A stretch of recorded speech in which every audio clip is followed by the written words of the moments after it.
and happy Thursday, everyone. Welcome to the Backstage. My name is Eddie Copeland, and I'll serve as our host for today's conversation.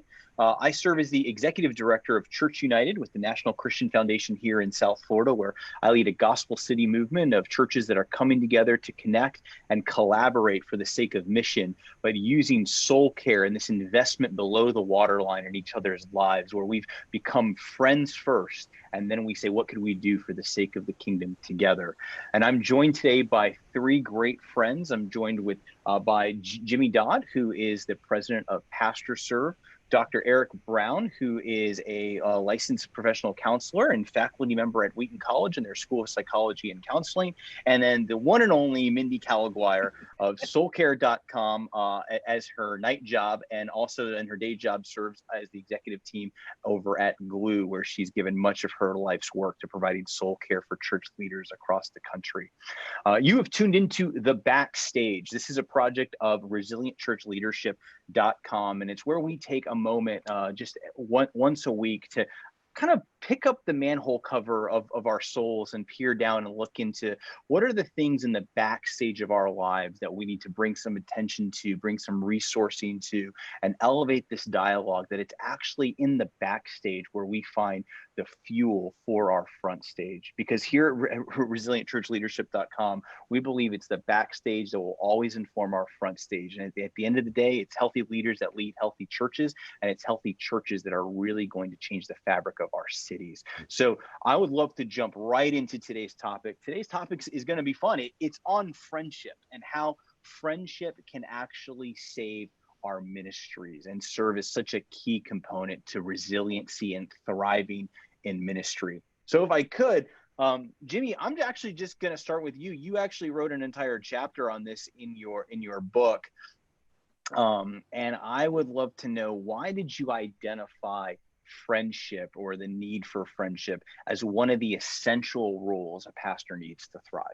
Yeah, that's a great question. There's actually lots of answers to that, but one big piece is the one thing that crushes pastors that we see every day is that they carry secrets, and we know that secrets crush the souls of a lot of people. As a matter of fact, I was on the phone last week with a pastor that had just had a big thing was actually exposed, and he lost his job, and it was just a nightmare. And so as we talked, I said, I want to guess that you feel devastated. This is a really hard time for you because you just lost your job, on and on. But there's probably one sense of you that you feel relieved, because you've probably woke up every morning for years and years, and the first thing on your mind every morning is today the day that they find out my secret? And that weight has been crushing you. You need friends, because you need at least 1 to 2 friends that know every secret in your life. And it's amazing, if you share your secrets with even one person, so much of that weight is just released off of your back. And so we believe you've got to have friends that are close enough that you can share and I mean all of your secrets. You're going to share all that stuff you did in high school that you're embarrassed about, all that stuff in college that you're embarrassed about. I mean, I did a lot of stuff in high school that I'm embarrassed about. Yeah, that's why it would take a long time for one of your friends, Eddie. But anyway, and I've heard a lot of those stories. We should share some of them right now. Think how much better you'd feel. Think of the weight that would come off as you're sharing your secrets with thousands of friends. But anyway, it is just so important to have those close friends that can go deep with you. And if we don't have those friends that can ask you anything, you're going to carry secrets. And if you carry secrets, they're going to crush you. So I know that on a call like this right now, there are pastors out there going, man, that's the first thing on my mind every morning, is today the day that they find out my secret. And if that's you, I encourage you to reach out to me or to Mindy or to somebody and just say, you know what, I've never shared this with anybody, but here's this junk in my life. And so much of the weight that Satan loves to crush us with that. And Satan loves to lie to us and say, if you share your secrets, they won't like you anymore. That's an absolute lie, straight from the pit of hell. But so that's just one reason why we desperately have got to have friends. You know, that deeply resonates. And I think a lot of us desire friendship the way that you just described, but if we're honest, we're not really trained on how to do that, right? Like in seminary, there wasn't a class on how to develop deep spiritual friends. It's almost assumed that you're the pastor, you're the ministry leader, you're in charge. Of course you have friends, but oftentimes, and we like research will point this, I know the Lilly Foundation has done extensive research on this, that pastors are some of the most lonely and isolated people in church world, in ministry world, that the pastor often has no friends. And Mindy, I know you as well also wrote a book on how do we cultivate and develop not just friendships, but spiritual friendships that would serve the types of roles that Jimmy just described. I'd love to hear your take and perspective on just friendship in ministry. Yeah, I'm happy to do that. And I also want to give a shout out to the pastors' wives, because as lonely as pastors are, pastors' wives so true have an even tighter grip around them about what they can share with anyone, and it is debilitating. Some of the close friends that I had when we were church planting in Boston were part of a small group with me, and they were part of 12-step communities, and I actually learned a lot about how transformation actually happens through what their journey in 12 steps was. And one of the phrases, I'm sure you guys are familiar with it, that comes out of that sort of body of thought, which obviously has deep Christian roots, is that we're only as sick as our secrets. Mm-hmm. And we're only as sick as our secrets. That's such a good line. We are only as sick as our secrets. And that description you gave, Jimmy, of somebody waking up every day with that secret that they're carrying is heavy.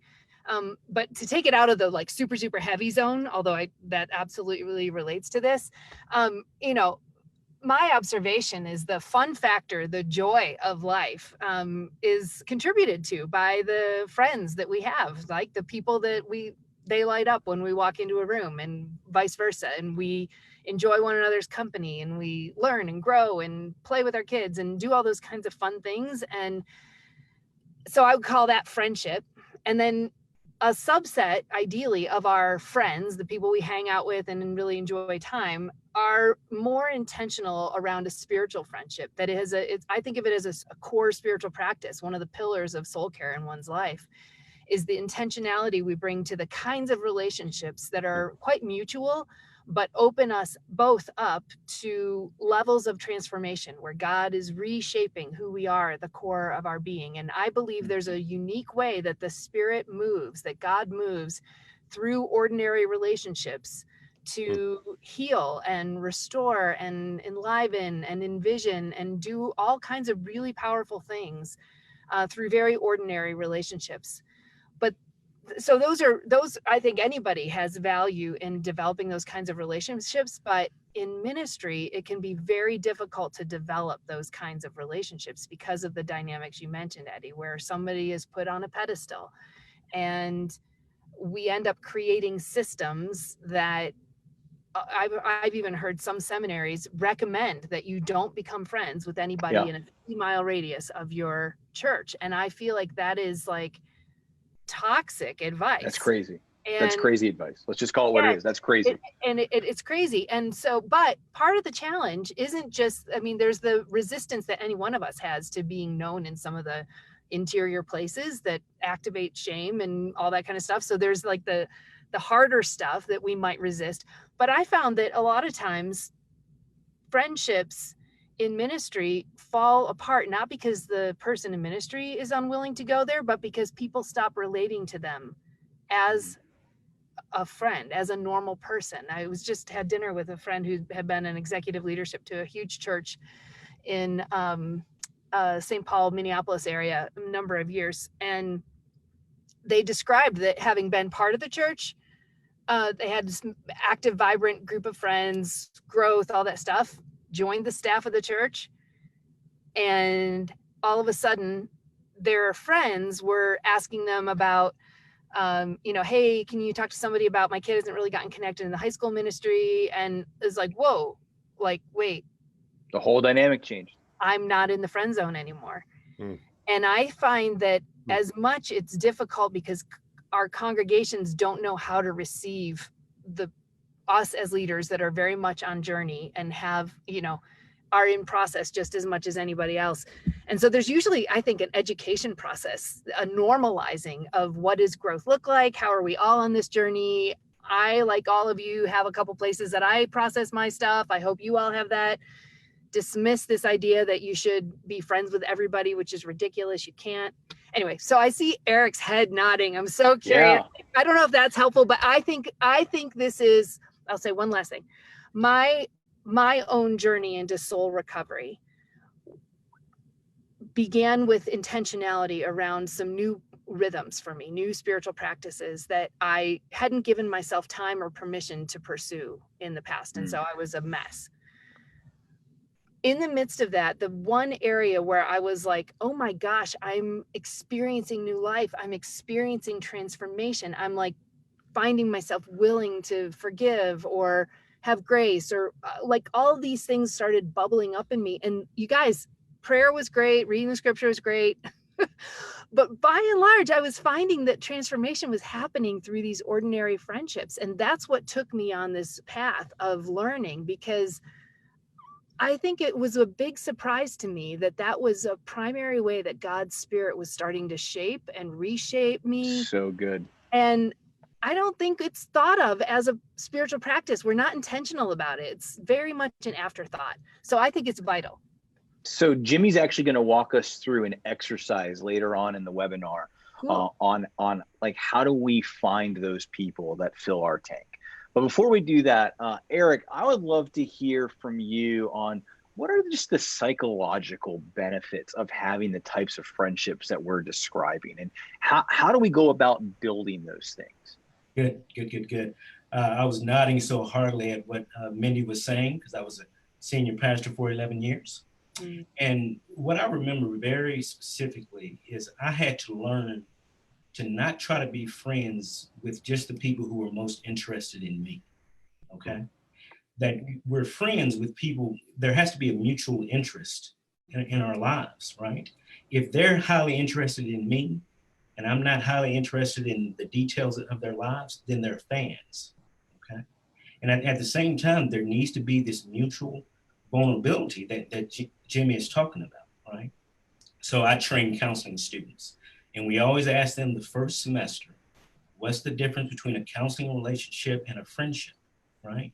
A counseling relationship, and I would say pastoral relationships in a lot of ways as well, they're more one-way relationships, okay? So if we're going to develop close friendships, we need to be mutually vulnerable. They can be vulnerable with us, and we're willing to be vulnerable with them. All right. The other thing is we really have to have margin in our day. We have to have time. And, you know, you can't schedule friendship time for 30 minutes or a 30-minute segment or even an hour segment. So true. So we're going to start at 11 o'clock and 12 o'clock. So we have to have that type of margin within our time. And I love what Jimmy has said. I know the research shows if we can have one person in our lives that we can share everything with, that contributes greatly to resilience. What I tell my clients, and I see a lot of church leaders, I would like for them to have 3 or 4 people that they can call. And this is the reason why. We're all going through things, all right? We're all going through hard times, all right? And if we're relying just on one person, they may be going through a rough time, they may be unavailable. There are times I need to contact someone right now that I can speak with, all right? That I can share my heart with. When it comes to benefits, and hopefully this will resonate with anyone who's watching or listening, friends are some of the most affirming people in our lives, because friends choose us, and they choose us every time, right? Family members, you know, they're stuck with you, you know, and spouses. Let me pause and say this: having close friendships, it also takes a lot of stress off of your marriage, right? Because one person cannot fulfill all of your relational needs, okay? But when I say friends can be some of the most affirming because they choose us every time, your spouse chose you, right? And obviously we know sadly people can leave, but it's tougher to leave, okay? Every time a friend picks up the phone, they're choosing. And that's deeply affirming, you know, to our sense of identity, okay? Friends also help us to become more of who we are. Right? There was some quote, a friend is someone who knows the song of my heart and they sing it when I forget, right? Ooh. Right. And I That's didn't a great quote. I Wow. think it's great, right? That's great. The Mm. other thing, and I can say this as a clinician, friends help us process through things. Okay. Something that I've noticed, the clients that I have who live in more isolation, who have fewer friends, they have to come to me to process everything. Okay. But when we have friendships, they can actually help us process through some things. So maybe it doesn't become so heavy that we have to pay someone $200 an hour, quite honestly, It's good. process it. Wow. All right. So Eric, I have a thought that if we could just park here for a second, because I think if we're honest, a lot of pastors, ministry leaders, I'll just throw myself out there. Like we have become almost experts at like this here to here level of friendship and vulnerability. But I do have one or two very close friends in my life that I let in that last 6 inches from this block to my heart, right? That they can get to know all of me. How do we overcome that? That's good. That's a great question. I'm going to speak very personally here. And Mindy was talking about even being able to have some friends within the church. What I found is that my closest friends in the church were oftentimes they had been pastors, or they were PKs or MKs. All right. They understood that I was human before I shared anything. Okay. The other thing is we have to learn how to develop trust in other people. And a lot of times people they're not aware that we develop trust over time, and we develop trust slowly. And we're also wanting to see, how does this person, right, that I'm wanting to make a friend, how do they hold the confidence of other people in their lives, right? I mean, if it's someone, and I love, there was one scholar who said gossip is how we hotwire relationships, okay? Right, well, if I gossip with Mindy, Eric, you're killing the quotes today. But hey, you're killing it. I have nothing original to say, but I have good quotes. So good. All right. Also not true, but keep going. But I want to see, how does this person hold other people's confidence, right? And if they can be a good friend to others, if they can be a good confidant to others, then they're much more likely to be able to be a good confidant to me as well. But what I tell people is this, there are different levels of sharing. There's different depths. So we start out with something that won't ruin us, right? If they share. And we want to see not just if they'll keep it in confidence, but we want to see if they're able to empathize with us. Okay. That's really one of the most important aspects of friendships. There has to be mutual empathy. If I share with someone why 2020 has been one of the toughest years in my life, and they're not able to empathize with me, we're not going to be close friends. I learned something once that kind of makes me think of that and I think it was John Ortberg who was talking about this, that when there's like, if this is the surface level of a relationship, that if somebody takes a risk and drops like at level below, right? And there might be saying, what do they do with that confidence? Do they abuse it? Whatever, all those are important. But what I was learning was that what we have to watch for is, does this person come and match that level of disclosure? Right. And then this one might take another risk, and this one might go, and then this one might take a risk, and ever deepening. But if you find yourself in a friendship where somebody's taking risks, but this one isn't going there, you might wish that they would go down this path of self-disclosure, but you can't make them. Right. And if they don't choose Mindy, to go there, you kind of have to at some point accept that for what it is. Still love them, still bless them. Perhaps at some future point that will be the case, but to watch for, is somebody matching your self-disclosure, and is the relationship gaining that trust that you're talking about?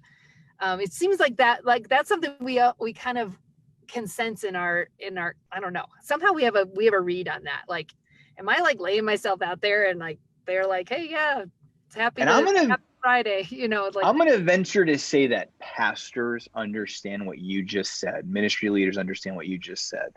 so profoundly, right? Like I think I was just talking to some leaders just a few days ago on like there's people in their lives, in their congregations, men, women, that they desire to have that depth of relationship with, but those relationships are not reciprocating. Like Right. they take a risk, and that people say, "Oh, I'm really sorry to hear that.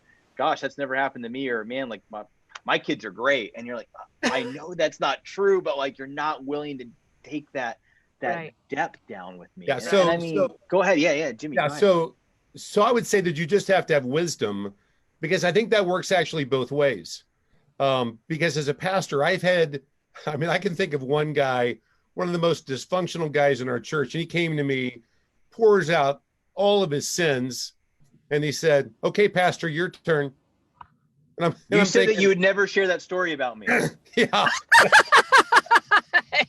But I'm thinking, no, this guy is one of the most, he's not confidential. He's not safe. I would say that, that there might be times where, because you're a pastor, people want to be your friend. It's cool to be good friends with the lead pastor. And so I think you have to be wise, because I think there's times there would be those that come to you and think, man, I want to be close with the pastor. So they come and they share, here's all of my garbage. Okay, it's your turn. And you have to think, man, I've got to just really pray for wisdom and some real That's discernment so here. true. Because that works both ways. When I was that pastor's wife, right? So I was a pastor's wife for a season, and there were times when people would do that. They came and I didn't choose to meet that level of disclosure. And you are not safe. Me that I was too private. I was this, I was that. But it's like, you are not entitled to my inner world. Right.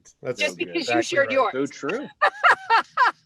So this is so important, though, for us to talk about. These are really real conversations that happen in parking lots and in hallways and over coffees. And all of a sudden you're like, wait, how do I handle this? Yeah. And Eddie, can I jump in here? Of course. I want to go back to something that Mindy said before. I think when you are a pastor, and I would even say, pastor's wife as well, or pastor's spouse, okay? What I want to say is this.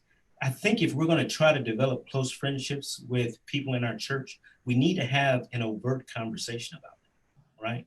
Mm-hmm. Because in a sense, they might be giving up something as well.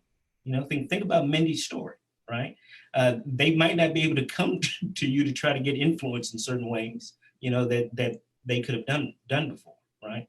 And also, if I share certain things with you, then you have to hear me in the pulpit next Sunday. Is that something, that you want to go through? So I think we need to have some overt conversations if we are pastors and we're going to have friendships within the church. That's really good, Eric. That resonates.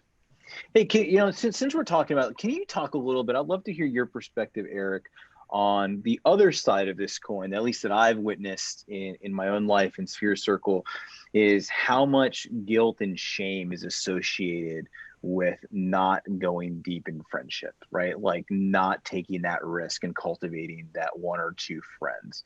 How does guilt and shame speak into that? Yeah, that is so good. So shame has kind of come back into the cultural vernacular, now. Mm-hmm. We know that the main thing that shame does to us is it isolates us. Mm-hmm. Okay? Yeah. It truly isolates us. And that's one of the reasons I know with my clients, I often recommend for them to continue to see me, but also become a part of some group, okay? One of the things that really saved me in a lot of ways for ministry was I think I was about 6 years in, and I found out that there was a regional ministers gathering. Most of us drove about an hour and a half away, about once a month. And we got together, and it was just pastors in this room, and we were able to share everything. Okay. And then, there were 2 or 3 pastors who lived maybe a little closer to us, right? And shame works by building enough trust in others, what we talked about, before, starting slowly and just unpeeling the layers. Because we know shame wants to isolate, and we know that's a scheme of the devil. Right. Yeah, it's good. I mean, we've seen that same context here. I mean, literally, we've birthed the whole gospel city movement around creating, I mean, if I can call this a safe third space for pastors, where pastors can find friendship and community with other pastors well before we go talk about building for the sake of the kingdom or collaborating together or going and doing a project. But if we don't trust each other, if we're not friends, if we're not entered into each other's stuff, and know one another, we're never going to build lasting kingdom ministry. We're never going to change the fabric of our city. So that's why this friendship idea is such a powerful kind of starting point for all of soul care. Because Minnie, to your point, one of the things I think we often forget in the evangelical world is God speaks, yes, through his scriptures, yes, through prayer and meditation, but he also speaks through his people, right? And a lot of the times I've been personally saved from a lot of bad choices or like processing major life decisions, listening to the wise counsel of my friends who are also godly men and women, and believing that God is working in and through them as we're journeying through life together. Mindy, you talk a lot about building spiritual friendships, and talk with me a little bit about, or talk with us a little bit about how this idea of we can't come to these friendships with agendas. To Eric's point, we can't schedule this in to say, hey, I got 15 minutes to connect with Mindy today, and that's going to be my friendship check of the day.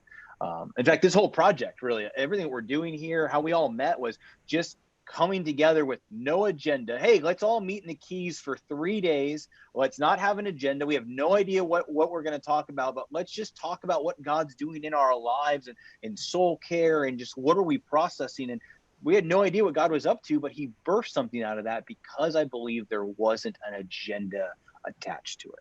Yeah, that's a really big point, I think, to what we've experienced amongst those on this call right now, and each of us in our own probably circles elsewhere.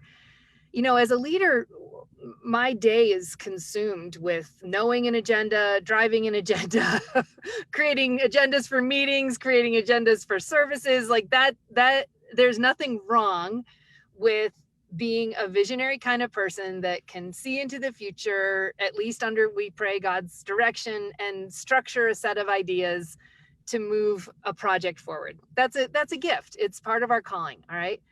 But when that seeps into how we relate to everybody, that is death. It is death to us. It is death to relationships. Marriages go awry. Our relationships with our kids go awry. Any sort of relationship that needs to be about mutuality, about listening, about, and I think even the best agendas that get set emerge out of mutual community kind of relationships, not drive. But I'm guessing most of the people on this call, we're drivers. We're what I call the jet fuel drinkers, not necessarily the candle lighters. And the ability to just hang out with somebody and light a candle and see what happens is really important. It really is vital.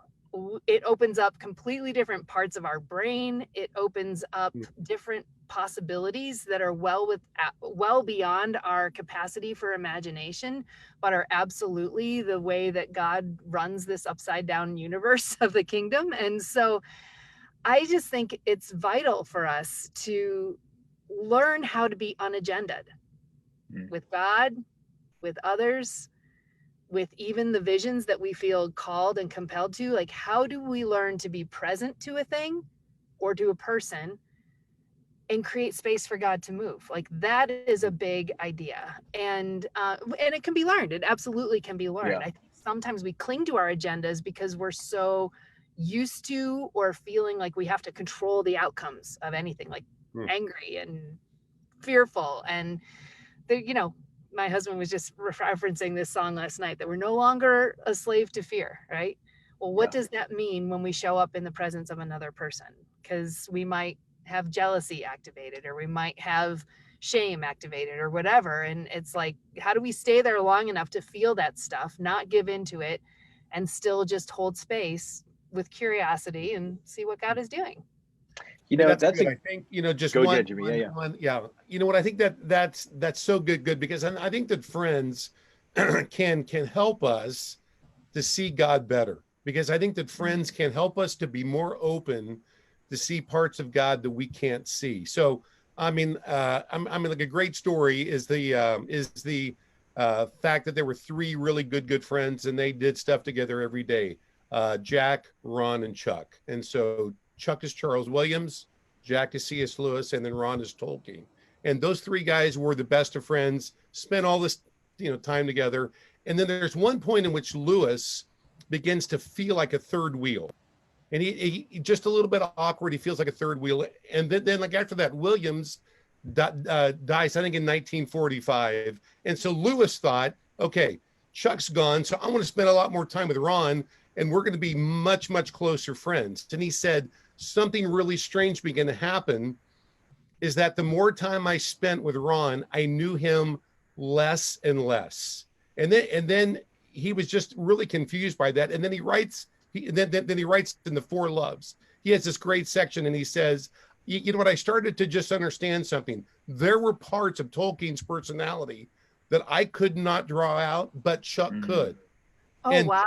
Chuck could pull out parts of, all these parts of Tolkien that I just couldn't do. And he said, I started to understand that that I actually knew him a lot better in this context of three friends than two. And he said, if that's true, how much more so of God, that we spend time with people and we spend time with people that are different from us. So I love the fact that on this call, there's a black man, that there's a woman, and there's a Greek, and then there's just a white dude. We're all very different in that sense, right? But we're all going to see God a little bit differently. Yeah. And it's wonderful to spend time with people that are very different from you. Because if you're with a cancer patient, they're going to see God in a little bit of a different way. And I want to know God better because of what they're going through. I can spend time with Eric because he's a black man and he's going to see God a little bit differently. And I need that.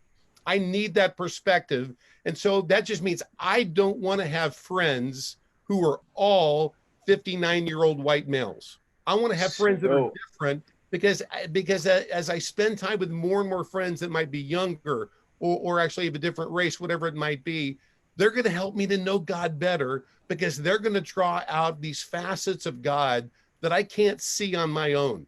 That's why we can't be isolated, because if you're isolated, it's like you're just going to see one facet of God. It's like a diamond and it's out there and you just see it in one view and perspective. Man, you got to spin the diamond. There have to be different lights and you're going to see all of those colors. And if we really want to know God well, we have to have friendships with people that aren't just like us, because they will draw out God all the more.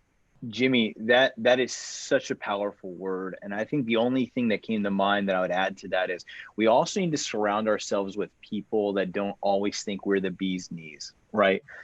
We love to be surrounded by people that will affirm every good idea, every sermon, every idea. That's the best. You're the most gifted. I'm so glad I'm at this church.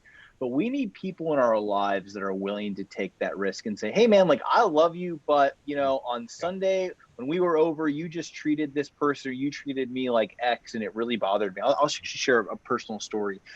Early on in ministry, I had a very close friend that took a very, very big risk, I would say, looking back at it, and very different than me, wired very differently than me. He actually sat me down for breakfast, and he pulls out of his pocket like a handwritten note, and he says, hey, I'd love to share some stuff, please. I have some observations about you that I would just love to talk through that's been on my heart. And I was like, oh, okay, great. And I literally thought that he was going to say, when you led, that thing, it was great. When you did this, it was phenomenal.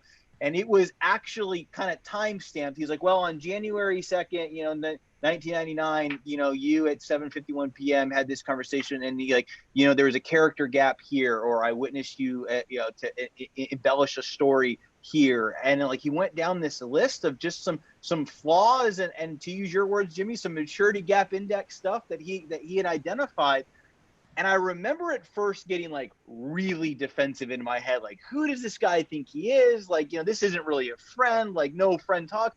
But now looking back at that, it's that guy was loving me and he was being a true friend and he took that risk. And we're still great friends to this day. But I mean, just to reflect on that story, not only was he doing, God used him to show me something I needed to get right with God about. And there's some things that I needed to close that maturity gap index with the Lord about. So we need to surround ourselves with friends that don't always think we're the bee's knees and that we're doing everything right. Amen. Amen. There's a term that I think originates in the realm of, in Eric's domain and yours, Eddie, around the concept of mirroring. I think that emerges out of the sort of counseling world.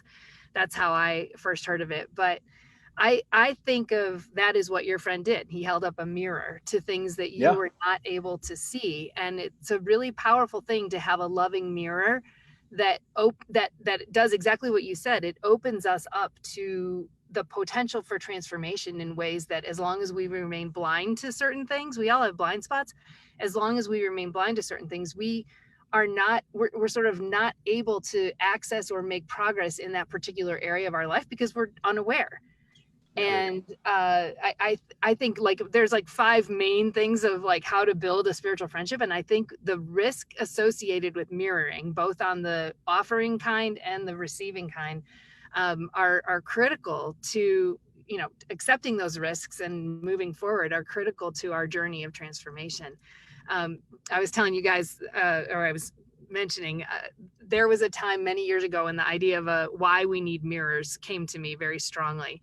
And I'll just share it here. It's something I've written about elsewhere, but there was a time I was working for a control data corporation. I was selling data processing services and lived in Connecticut at the time. I had an account in southern Massachusetts that I had to drive to for an early morning meeting. And this is getting to the point of why do we need mirrors? Because we can't see ourselves, right? So I am driving early, crisp morning, winter time to this sales presentation to try to close this deal. And I am, as happens, women decided, it's a long drive, and put my makeup on the way up there. I'll stop somewhere and do that. So I have my makeup bag in the car, start singing this like gorgeous worship music. I love winter. The sun is like dancing off the snowbanks as I'm driving.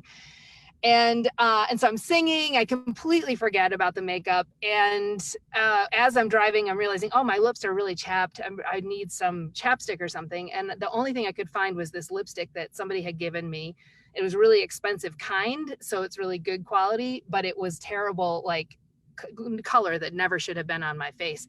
But I'm driving, I'm singing, I'm so excited. And the lipstick is bright orange. And I put it on like chapstick, like all over. I go up and I go into the company, ask to see the person with no makeup and Bozo the Clown lipstick on. I make my whole entire presentation, finish the entire meeting, and on the way out, I decide to use the restroom before I drive the rest of the way back to Connecticut. And I took one look at myself in the mirror and I was mortified, absolutely mortified. Like, how do I climb out a window? I don't even want to go back through the lobby. I mean, it was so embarrassing. But to me, the parallel to our spiritual journey and to friendships in general, and then for us in leadership, is there are so many times we are walking around with like rage all over our face. And anyone who knows us well can see it, but we can't. And there are times in my life where it wasn't just the negative things. I was walking around with deep insecurity all over my face. And elders in our church in Boston would come up to me and say, you helped start this church. You're a great communicator. We all respect what you think about this topic. Why, when you're teaching, do you look like you don't feel like you belong there? What is that about? And so for me, it was the mirroring, both on the negative sides, people going, hey, you and Jeff were kind of icy at small group Friday night. And maybe I'm wrong, but if you need to talk about it, what's going on? How can I be with you, right? So like mirroring can happen in the things that are maybe dark or hard. But I would say that the discovery and validation of my spiritual gifts and how I see other people's spiritual gifts get named and identified so often happens in community. That's where somebody who knows you well goes, do you realize what happens every time you speak up in our small group? Or do you realize at the elder meeting how your contribution helped us move forward?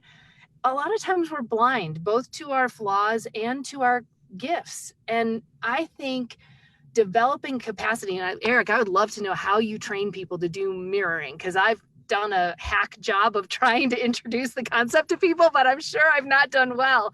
How do you help people know how to take those kinds of risks and hear them? Like Eddie, you gave a great example of choosing to, you named like, it was hard to hear, but man, once I realized it was a gift in love, I could see this differently. Like we have to know that people are for us, I think.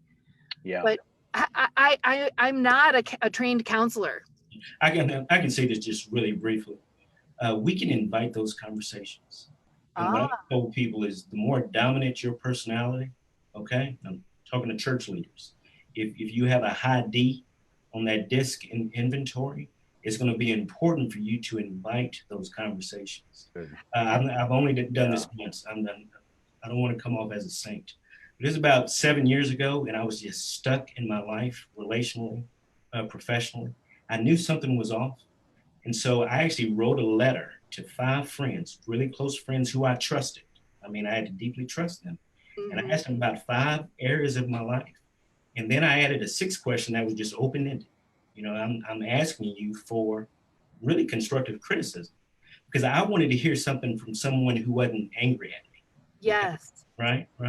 And someone whose lives they weren't living with me. It wasn't my family. Yep. And I mean, it was life-changing. They were all very gracious and they were wise. I mean, that's one of the reasons I've chosen them as friends. And so we can actually invite those conversations. That's really good. I completely agree. I think we have to have Nathans in our life, right? I mean, like we have to have those friends that'll say, "Hey, you can't see this right now, but you are the man." So like I think that we have to actually deputize Nathans in our life, and it's one of those things. I think it should not be a spouse, because you hope your spouse is that in one sense anyway.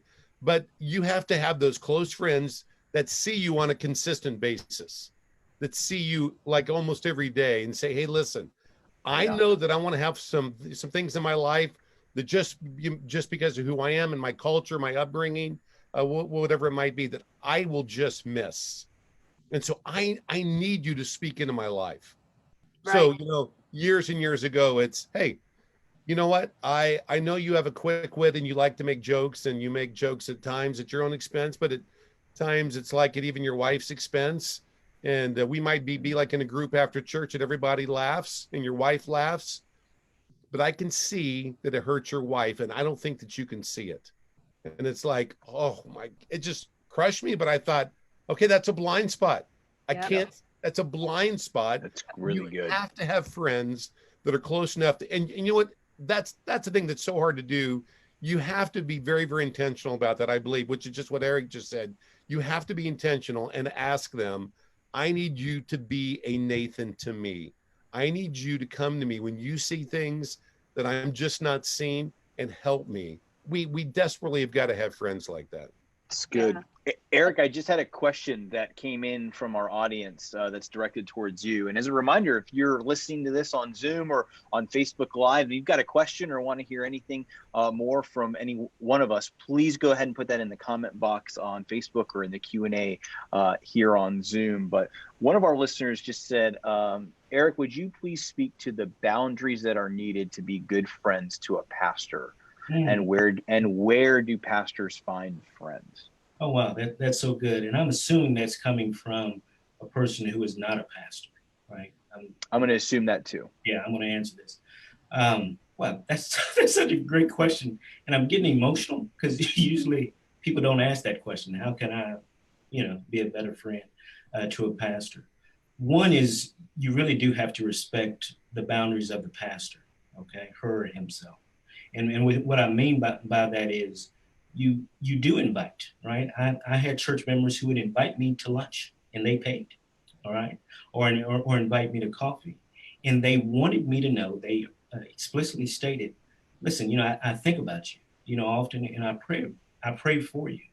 And I know we're going through, a really hard time." And they articulated what they thought it would feel like in my position. But what I loved about most of these parishioners, they articulated that, but then they just let me respond however I wanted to respond. okay? Versus, I had church members who would often, and I think Jimmy might have said that it's cool to be the pastor's friend, right? And they wanted to be on the end, and you could feel that. You know what I'm saying? I want to minister to you.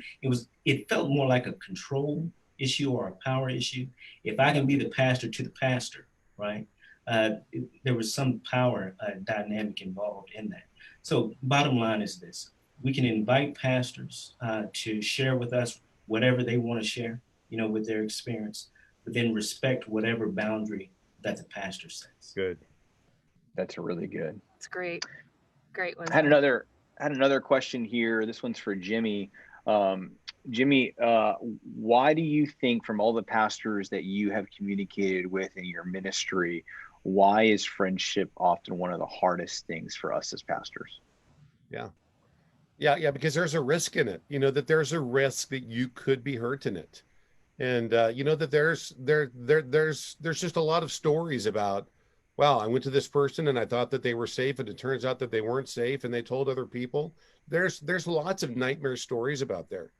But it's the whole thing of, that there's always going to be risk in love, right? I mean, like, if you love somebody, there's going to be risk. And I mean, just the whole thing, again, like Lewis says, if you don't want to be hurt, then, I mean, wrap your heart up and don't give your heart even to like your dog, because there's always risk in that. And you have to know that you have to think through, okay, there's going to be risk and benefits. It's always going to be a stronger benefit. It's always worth the risk. I mean, like, if you're hurt even at times, it's worth that risk. But it's hard because we have that fear of, okay, I'm supposed to be the pastor, which means most people think that there's certain sins that I should not struggle with, that I should be above these things. And there's that fear of, okay, if I actually become friends with this person, they will see I am just like them. I've got the exact same struggles that they do. I wrestle through the same lust that they do, the same greed, the same jealousy, the same envy. I wrestle through those same things. And so I don't have a Superman cape. Oh my gosh, no. And it's just that point where you just have to humble yourself and say, you know what, I am just like everybody else. I'm as broken as everybody else. I need Jesus as much as anybody in my church needs Jesus. I need God's grace as much as anybody in my church needs God's grace. And I think until you get to that point and understand that, you're always going to struggle with friendship and think, I can't have any friends because it's just not safe. Well, of course it's not safe. Of course it's not safe, but that's a part of it. But you still have to take that risk because the alternative is a terrible thing. And Satan, I'm telling you what, that's one of his main tools. He wants us to be isolated. Sin thrives in isolation. Sin thrives in isolation. And Satan wants to just say, man, don't trust anybody. Jimmy, that's so good. So before we go around and give everyone one last word or one last kind of closing thought on friendship, we always like to provide, when we can, a practical next step or a practical or experiential exercise of something that we can tie into the topic. And Jimmy, I'm actually going to ask you this week. I actually once saw you lead an exercise that helps us identify the various roles people are playing in our lives and how we can help think through who we need to be spending our time with as pastors and ministry leaders. I'd just be curious, like, would you be willing to just kind of walk our audience through that exercise? Yeah, I mean, I don't have a whiteboard, but I could just pretend I have a whiteboard in front of me. Yeah, I mean, like, it's a big help if you just make a list of those people that you spend the most time with. It might be the top 20 people. So it might be your spouse and your kids and your coworkers. It might be this friend that you spend time with. It might be a neighbor. It might be someone that comes to you right now for counseling or whatever it might be. So just make a list of like the top 20 people, and then 3 columns. Who really, really fills your tank? I mean, they really replenish you. And I mean, you just feel like, I love to be around that person because I just feel like I'm just actually, like I'm just energized.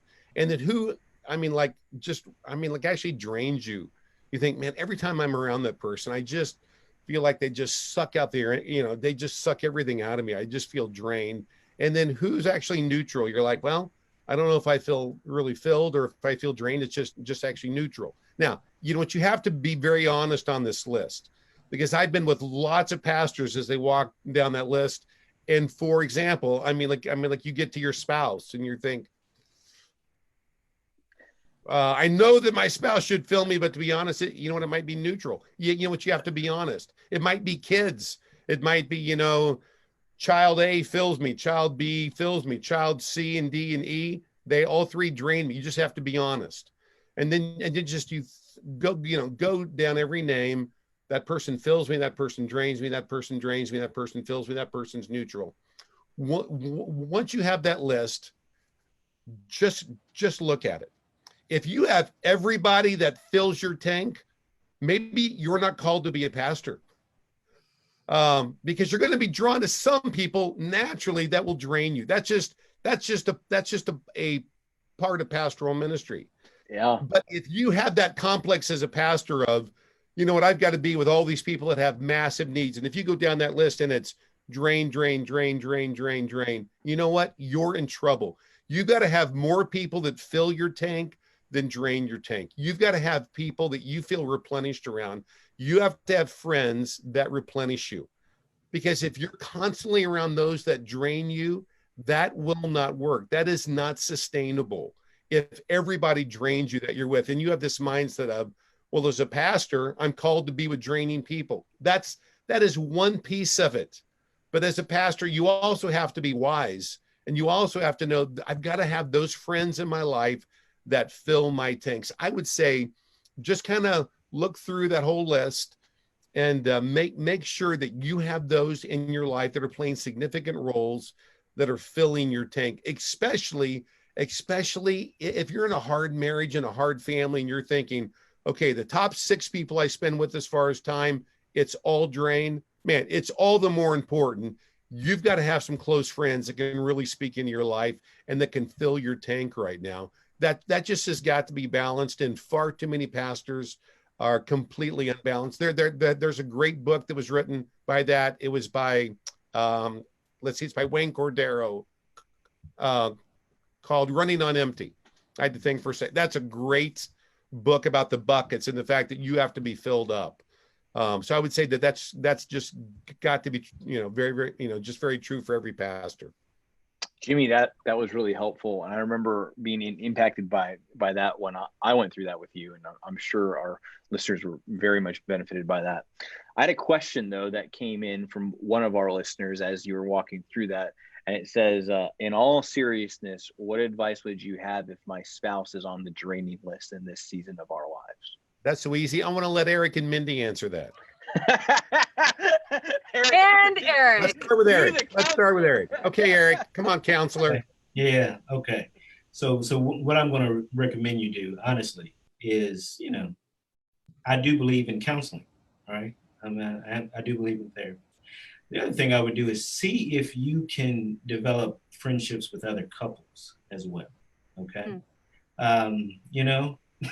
I've had pastors who tell me they actually prefer double dating, right? And you can guess, the reasons for that. Sometimes we need to have buffers, in our lives. If you're really having, a lot of struggles, your partner might be a drain just because they're depressed, okay? Or there might be marital issues there. So don't be afraid to seek help. That's great. No, Eric, thank you. Okay, so closing thoughts in our last 5 minutes here. This is a time where we just allow our guests to just share what is that one kind of parting piece of wisdom that they would have on why friendships can save your ministry. And in order as they appear on my screen, let's start with Mindy. Great. I would just love the exercise that you've introduced to us, Jimmy. I think that's going to be really helpful. I look forward to doing that. And I would just give yourself some space for some imagination to look into the relational dimension of your life and see, could you increase the joy that you walk with if you had some close friends that you could cultivate over the next season? Doesn't need to be 100, doesn't need to be 20, can't be 100, can't be 20. But are there 1 or 2 people that you could intentionally, maybe this week, set up a time for a virtual coffee if needed. They could be anywhere. It could be far away or next door. But especially if you find yourself in that place where you're really isolated and mostly with draining relationships, scan your relational world. Who, when you hang out with them, makes you want to run hard after God, makes you remember that God exists, makes you believe again that God is real and cares about you. Who is that person? And grab coffee with them this week, virtually or in person. And That's don't great. delay. This is vital. This is vital to your mental health, your stability and resilience as a pastor. Love that. Thanks, Mindy. Eric, last word. Yeah, I just want to piggyback on that. Think about someone that you admire and who you think, they may think fondly of you, and be willing to take that risk. Right? I just want to echo what Jimmy said. Friendships, they're risky, but they're worth it. It's good. Jimmy. Yeah, so I would just echo the stuff I've already said. And I would say this week, find a time to meet with a friend that is of a different race than you, and just talk with them and hear their life and their story, and they can help you get to know God better because they will bring a different perspective. That's great. Well, friends, Jimmy, Eric, Mindy, thank you so much for joining this vital conversation. It's been fun to talk. Friends, if you've tuned in here at the backstage, just want to remind you, this is a project of resilientchurchleadership.com, and you can visit that website, resilientchurchleadership.com, to find continuing resources. Join the mailing list so you can be notified of these weekly conversations, as well as key resources that come out from many of our guests and panelists. A lot of the books that we referenced today will be on that website for your further reference. I know that we had some questions that come in that we just ran out of time and couldn't get to. Perhaps you could find some answers to some of the resources on resilientchurchleadership.com. Be sure to join us next week at 2 p.m. Eastern Standard Time, 1 p.m. Over in Central Time, as we continue the conversations on healthy leaders leading healthy churches, because it's healthy churches that we need in our communities more than ever. Thanks for joining us, and we'll catch you next week.